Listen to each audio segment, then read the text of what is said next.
아멘. 오늘 함께 볼 하나님의 말씀은 사무엘하 23장입니다. 사무엘하 23장 21절 말씀을 함께 보도록 하겠습니다. 사무엘하 23장 우리 21절을 한 목소리로 함께 했습니다. 또 장대한 애굽 사람을 죽였는데 그의 손에 창이 있어도 그가 막대기를 가지고 내려가 그 애굽 사람의 손에서 창을 빼앗아 그 창으로 그를 죽였더라. 아멘. 오늘 본문은 다윗의 통치 말기에 그와 함께 했던 이 여러 명의 용사들의 명단을 계속해서 나열하고 있습니다. 우리가 살펴본 것처럼 다윗은 다윗의 필요에 따라 앞선 세 용사의 이야기에 이어 오늘 본문에는 아비새와 브나야를 비롯한 많은 용사들의 이름과 그들의 업적이 그대로 기록이 되고 있죠. 이들은 각자 다른 역할과 다른 능력을 가지고 있었지만 모두 이스라엘의 왕 다윗을 섬기며 하나님의 나라를 세워가는 데 사용이 되었습니다. 하나님의 나라와 하나님의 역사는 비교가 아니라 은사로 분명하게 세워간다는 것을 이 용사들을 통해서 보여주죠. 본문을 더 깊이 한번 살펴보도록 하겠습니다. 내용 관찰 1번입니다. 아비새와 브나야는 첫 세 사람 못지않게 어떤 용맹함을 보여줍니까? 아비새와 브나야는 첫 세 용사 못지않은 용맹함을 보여줍니다. 아비새는 어떻습니까? 창을 들어 한 번에 300명을 죽이는 용맹함을 보였고, 브나야는 모압의 두 용사를 죽이며 또한 장대한 애굽 사람과 싸워 그의 창을 빼앗아 그를 죽입니다. 이처럼 두 사람도 각자의 자리에서 매우 뛰어난 용기와 헌신을 드러내고 있죠. 2번입니다. 다윗은 이 용사들에게 어떤 직책을 맡깁니까? 다윗은 아비새를 30명의 우두머리로 세우고 브나야를 자신의 호위대장으로 삼습니다. 이것은 각 사람의 능력과 충성에 따라 맡겨진 자리에서 중요한 역할을 감당하게 한 것이죠. 그렇다면 다윗은 왜 이런 행동을 했을까요? 연구와 묵상에서 함께 살펴봅니다. 다윗이 이미 이름난 세 용사가 아닌 이들에게 중책을 맡긴 이유는 무엇입니까? 본문에 나오는 다윗은 보면 그렇습니다. 다윗은 사람을 평가할 때 단순한 유명함이나 서열이나 직분만을 가지고 그것을 기준으로 삼지 않았습니다. 다윗은 그 각 사람이 보여준 충성과 실제적인 능력을 보고 그에 맞는 자리를 맡겼습니다. 그래서 비록 이 본문에 나오는 이 두 명의 사람은 저 세 용사에 속하진 않았지만 뛰어난 헌신을 보인 그들에게 굉장히 중요한 역할을 맡기게 되는 것입니다. 더불어 다윗은 공동체를 세울 때 비교가 아니라 다양함 가운데의 조화를 중요하게 여겼습니다. 모든 사람이 같은 직분과 직책, 같은 자리에 설 수는 없지만 각자가 맡은 자리에서 최선을 다할 때 공동체는 건강하게 세워집니다. 이것을 알고 있는 다윗은 각 사람의 특징과 강점을 살려서 각 사람에게 적합한 직책을 맡겼던 것이죠. 더 나아가 이 다윗의 이 행동은 이 장면은 하나님께서 사람을 사용하시는 장면과도 방식과도 연결이 됩니다.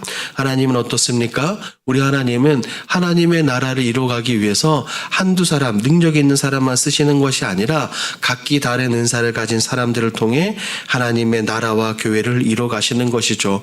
다윗의 선택은 이러한 하나님의 방식인 은사에 따라 세우시는 이 하나님 나라의 원리를 잘 보여줍니다. 결국 이 본문은 우리에게 분명하게 말하는 것이 있습니다.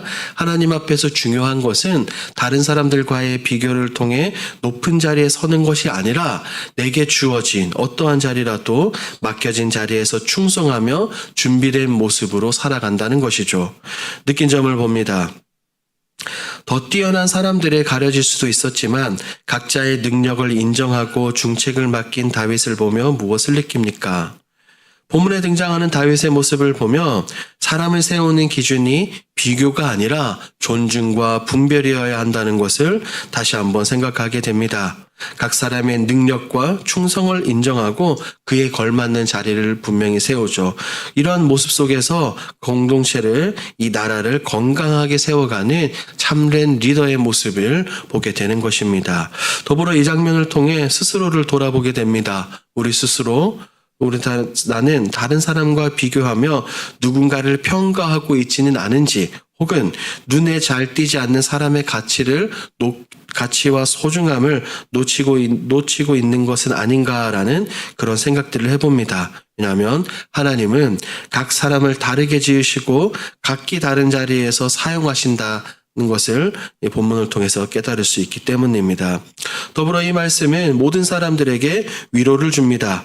내가 누군가보다 부족해 보일지라도 하나님께서 주신 자리, 그리고 그 하나님이 주신 은사 안에서 충성하면 충분히 귀하게 쓰임받을 수 있다는 확신을 가지게 되는 것이죠. 그래서 이 말씀을 통해 사람을 비교하기보다 각자의 가치와 존중을 인정하고 세워주는 시선으로 바라보며 모든 자리에서 최선을 다하는 삶을 살아가야 되겠다는 그런 마음이 드는 것이죠.